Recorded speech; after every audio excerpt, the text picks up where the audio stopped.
This is a special presentation of WAAY 31 Sports. WAAY 31, your home for high school football. It's the McCurry Big Game Friday night.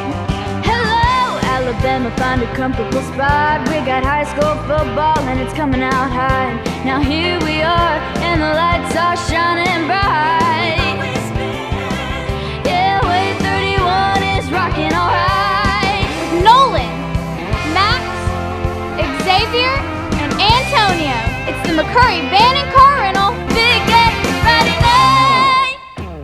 It's a 6A Region 7 showdown. An undefeated Muscle Shoals team hits the road to take on Athens in our Game of the Week. While our rivalry Game of the Week brings another Rocket City showdown, Westminster makes the short trip to JP2 to take on the Falcons. All right, hello and welcome into Big Game Friday night, everyone. Thanks for joining us tonight. Week 3 of the high school football season is finally here. And it's been an interesting one so far, with more than 100 games taking place yesterday.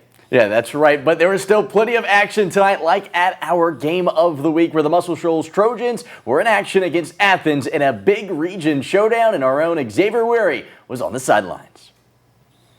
The 1-2 Athens Golden Eagles host the 3-0 Muscle Shoals Trojans in this Class 6A Region 7 matchup. The Athens Golden Eagles are looking to get back in the win column after dropping their previous 2 matchups. How would they fare against this high-powered Muscle Shoals Trojans offense? This is our Big Game Friday night game of the week. Our Big Game Friday night game of the week brings us to Larry McCoy Field in Athens, where fans got to be a part of a nice t-shirt toss courtesy of WAAY 31 and the Athens High School cheerleaders. But on the field, it was all business as the 1-2 Athens Golden Eagles host the 3-0 Muscle Shoals Trojans in this Class 6A Region 7 matchup. In the first, quarterback Brogan Gross fakes the handoff and slings it down the field, connecting with Jay-Sean Ridgel for a first down. And later on the drive, Gross is going to look to air it out again. This time he finds Caden Dumas to help move the chains again for the Golden Eagles. And that eventually would set up this run by Larry Howard, who bounces this one to the outside and cruises into the end zone. Athens up 6-0. However, the Trojans would look to respond. Cole Woods takes the snap, roaming right, and with 6 points on his mind, he accelerates towards the end zone, but Athens stops him and he is forced out of bounds. But right before the end of the half, this time it's Woods. He's going to roll left and fire this pass to Marcus Goodlow in the end zone for the Trojans touchdown. The Muscle Shoals would head into the locker room in a low-scoring first half, up 7-6. And in this back-and-forth contest, Muscle Shoals would come out and remain undefeated with a 28-20 victory over Athens. And the final score in this one is Muscle Shoals 28, Athens 20. I'm with Muscle Shoals head coach Scott Gaston. Coach, look, this is a different win from what you all had last week when you all won 68-0. What did you like from your guys out there tonight? Well, I thought they outplayed us in the first half, and our guys kept fighting. Hats off to Athens. That's not the Athens team I've seen on film. They're getting better every week, and I don't think we had the same intensity as we've had in a couple of previous games we've played. But when you play in this league, everybody can beat everybody, and they're well coached, and we just made a couple more plays they did, and thankful for it. I saw you all were huddled up here after the game. What was the message to your guys? Well, just always celebrate the victories. We got to get better. You got to be ready to play no matter if you're home or on the road, and no matter who the opponent is. So, but celebrate the victories. Okay, Coach. Well, again, congratulations on the victory. All right? Thank you so much. And again, that final score in this one is Muscle Shoals 28, Athens 20. Athens now goes to 1-3 on the season. Muscle Shoals remains undefeated at 4-0. But for now, reporting in Athens, Xavier WAAY, WAAY 31 Sports. All right, thank you, Xavier. And taking a look at the other games from this week in that region, Decatur remains undefeated with a win over Coleman in triple overtime, moving to 4-0 for the first time since 2010, while Hartselle cruises past Columbia 63-6. And some really talented teams in that region this season. Yeah, that as 6A in general. Fort Payne, one of those teams that's looking to have a pretty good season this year. The Wildcats in action tonight, hosting their region foe, Gadsden City. We join the action with 10:42 left in the first. No score. Titans 3rd and 10 from midfield. Matthew Sparks sends one to Clyde Curry, adds a couple of more yards for a first down. Then later in the first, Fort Payne trying to get something going, but this pass is intercepted. This one's going the other way. Gadsden City leads it 6-0. Near the end of the first now. Wildcats find themselves in another tight spot. 1st and 10 from their 4. Caden Du Bois looks for a hole, but the Titans stop him for a loss. That was the story all night long as Gadsden City, they look good this season. They win it 18-0. Class 7A Region 4 looks completely wide open. Any team could win that region title this year. Sparkman and Albertville matched up tonight in Harvest in another 7A showdown, and early on the Senators getting something going. Quarterback Josh Ward back to pass, an absolute missile to Jonathan Rozier, and he's going to outrun the entire Aggie defense for a touchdown. Boom, 7-0 lead. The Aggies would try to respond, a handoff to Amin Cruz, but he's stopped by the Sparkman D, and that good defense would lead to results. The Senators with the big play here. Jaden Drip Thomas takes this one all the way to the goal line, and that sets up another score for Sparkman as they would take an early 14-0 lead as they hold on for a big win. 53-0, they move to 3-1 on the season. Another 7A Region 4 matchup taking place tonight was the one going on at Louis Cruz Stadium. Huntsville looking to build on a win over Grissom from last week, taking on a James Clemens team licking its wounds from a Madison Bowl loss. And the Panthers would start this game hot. Jack McClung finding Hunk Hensley in the flats, and the wide receiver would take this one deep into Jets territory, which would lead to a field goal for Huntsville and a 3-0 lead. James Clemens would struggle to move the ball early on in this one. Gio Lopez finding Devon Cooper. He's able to make one miss, but the drive would end, and Huntsville would capitalize. McClung would air it out again. Check out the one-handed catch from Hensley to put the Panthers in the red zone. And then Carlin Long finishes off the drive with the touchdown scamper, but the JC Jets would rally back as they come from behind to win this one on the road, 27-23. In the other Region 4 games that took place this week, the Grissom Tigers fell to the Bob Jones Patriots. The final score 33-0, while Austin picked up a big road win over Florence last night, 26-14. All right, let's change areas and head out to Elkmont tonight. An awesome setting for a region game between the Red Devils and Lauderdale County. And over at Boss Hill Stadium, it's Elkmont looking for their first win over the Tigers since 2009. But Lauderdale County wasting no time making a statement this evening. Check out the grab by Tuck Green to haul in this one off the bobble. That's concentration, folks, and that effort would put the Tigers in a good position. They punch it in. Micah Christensen fights his way into the end zone for 6. Elkmont couldn't get anything going, so with the ball back in their hands, the Tigers hand it off to Jalen Burden. He hits the gas, zigging and zagging downfield before a Red Devil takes him down by the face mask. So tack on some extra yardage with the already big play, and Lauderdale County wouldn't waste the opportunity. Jackson Lovelace rolls out and hits Christensen, who scores easily and then has to deal with some extracurriculars, but they wouldn't make a difference in this one. Lauderdale County rolls 58-0. The rest of 3A Region 8 was in action last night. Colbert County took down Phil Campbell 25-22, and the Panthers dominated in their matchup against the Colts, taking down Clements 52-8. Colbert Heights also got the win over Meek 24-17. Well, let's go ahead and blow our whistle for the first time out of the night. Yeah, but don't go anywhere. When WAAY 31 returns, we welcome in Antonio McBeth to talk rivalry game of the week. Stay tuned for more Big Game Friday night on WAAY 31. Go Tigers! It's the McCurry Big Game Friday night.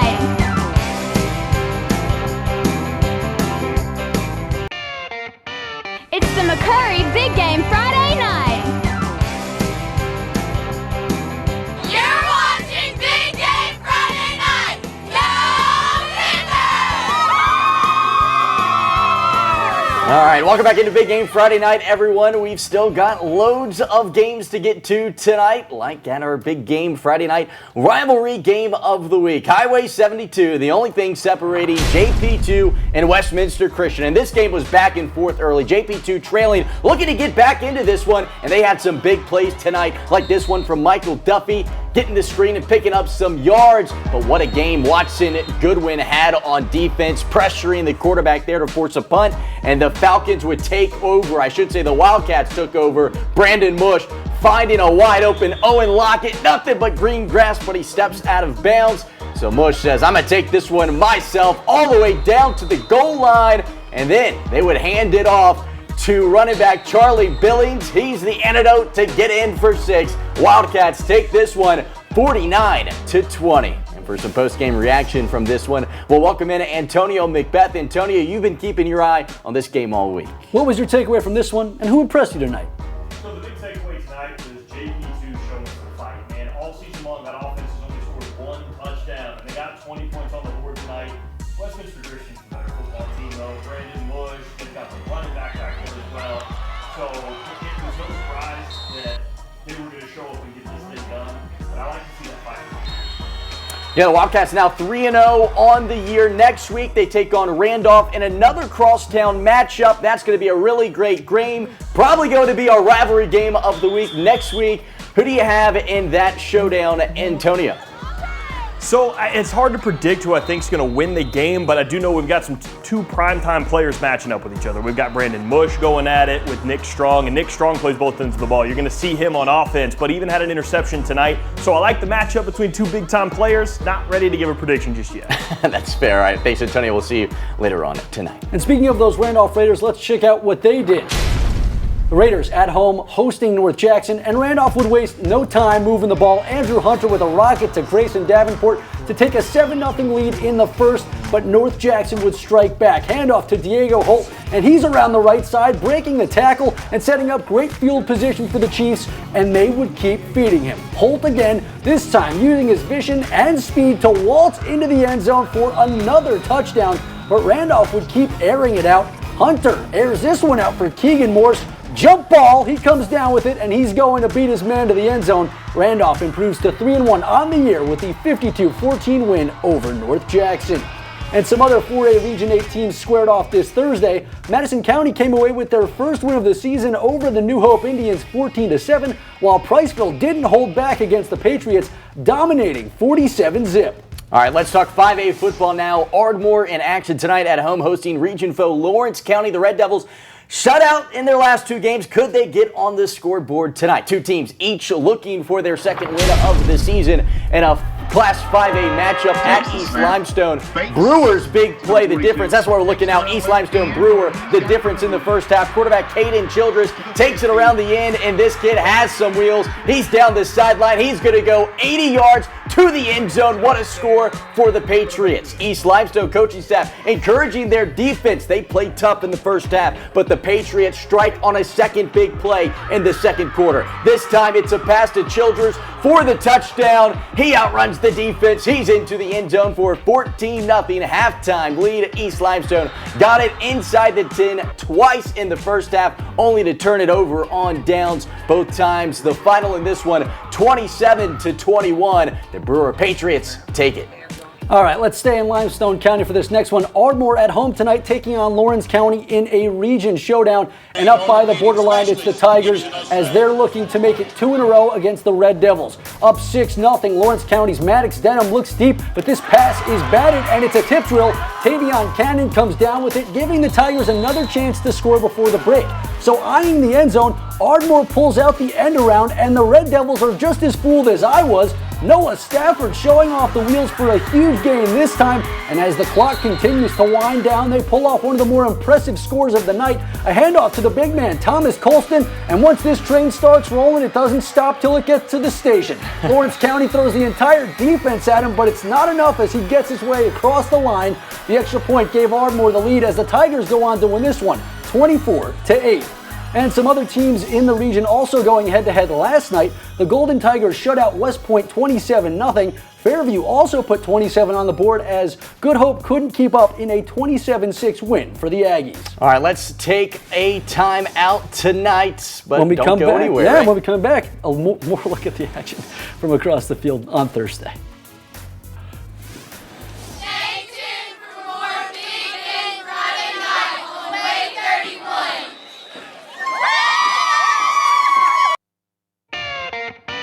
It's the McCurry Big Game Friday night.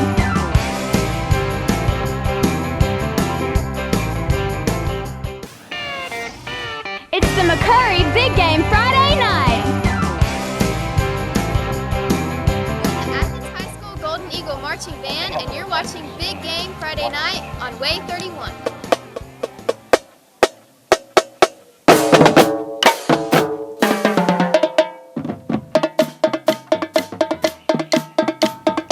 And a big congratulations to the Athens High School Marching Band for winning this week's Flow Air Spirit Award. Well deserved. The Golden Eagles Band bring that noise every week. Congratulations. All right, well, let's go ahead and get back to some football tonight. Let's turn the clock back to Thursday when most area teams were playing. Let's begin at Douglas last night, where the Eagles were hosting an undefeated Guntersville team, and the Eagles looking for their first win over the Wildcats in 10 years. It would look like Douglas had something cooking early. Cooper Butler steams forward for a first down, but the Eagles would turn the ball over on downs, and Guntersville wouldn't waste a second. First snap, first possession, CJ Gomera finds the end zone. See you later, 6-0 Guntersville. On the next drive, the Eagles looking to get the points back. Eli Teal rolling to his right, looking downfield, but Brandon Fussell is right there to grab it as the Wildcats get rolling. They cap that drive with his score as well when Julian Jordan shows off the footwork as he fights his way across the line. Guntersville would go on the road and get the win,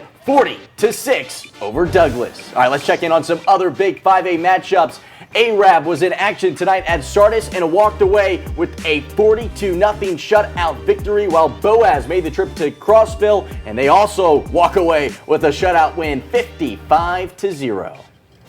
And a Game of the Year contender took place at Hazel Green last night in the Cotton Classic, the Trojans hosting the Bucks. So we go to Hazel Green for the Cotton Classic, where the Trojans and the Bucks were in action late in the first. Buckhorn is going to go for it on fourth down. Jack Roop airs it out deep down the sideline, connecting with Devin Chapman for the Bucks' first down. Just a few plays later, it's Roop taking the snap, and he's going to connect with Kyler Douglas in the back of the end zone to go up 13-0 over Hazel Green. The Trojans would look to make some noise offensively.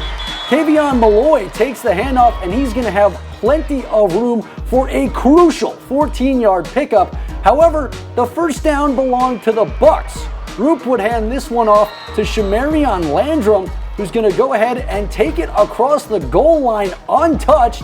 Buckhorn led this game 27-7, but Hazel Green would storm back and score on a last-second touchdown, winning it 49-42. Meanwhile, Lee continues their solid season as they roll in a Northside Bowl over Mae Jemison. The Generals take down the Jaguars 42-26. In our final Friday night game, let's head out to Eider, where the Hornets were hosting North Sand Mountain. North Sand Mountain traveling to Eider tonight. Fans excited for this one. We'll pick up start of the third quarter with a narrow 7-6 lead. 2nd and 3 from midfield. Caden Gilly takes the handoff and takes off for a Bison first down. And then some more. 33 yards on this one, setting North Sand Mountain up for 2nd and 2 from the 20. And that's when Hank Farmer takes the handoff and powers through for a Bison touchdown. And they just kept rolling tonight as the Bison trouts Eider 42-18. Another big 2A Region 7 game took place last night as the Whitesburg Christian Warriors, they were undefeated going into the night, but they fell to Fife at home 49-6 in their first loss of the season. Here's a look at some other big games from tonight. Collinsville hit the road to take on Pisgah. They come up short, the Eagles winning that one 40-28, while Sandrock and Section squared off the Wildcats, winning this one 35-6. All right, well, let's go ahead and head out of this block and take our final time out.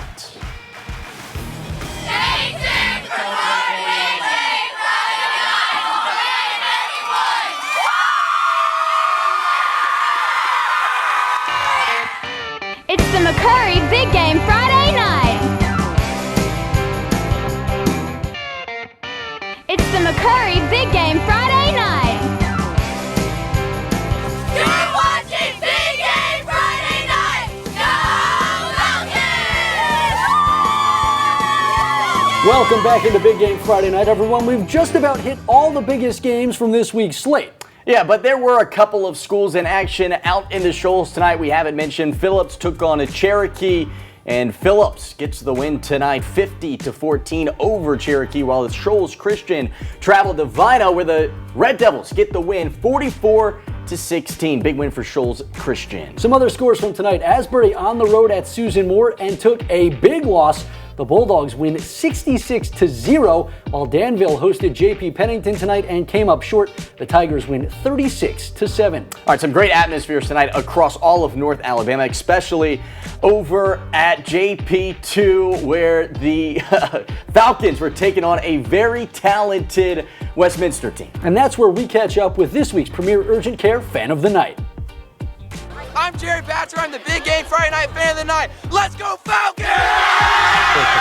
How about that? Big congratulations to Jared Batcher. He is a senior at St. John Paul II and serves as the Student Government Association president and is also on the golf team. So big congratulations for Jared on winning this week's award. Before we go, though, let's take this time now to thank our radio sponsors for helping make this show possible. We really could not put this one on without them. All right, well, let's go ahead and wrap things up here tonight on Big Game Friday night. Thanks so much for tuning in tonight. And we'll finish things the same way we do every week with our Big Game Friday night top lights. Good night, everybody.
Watching a special presentation of WAAY 31 Sports.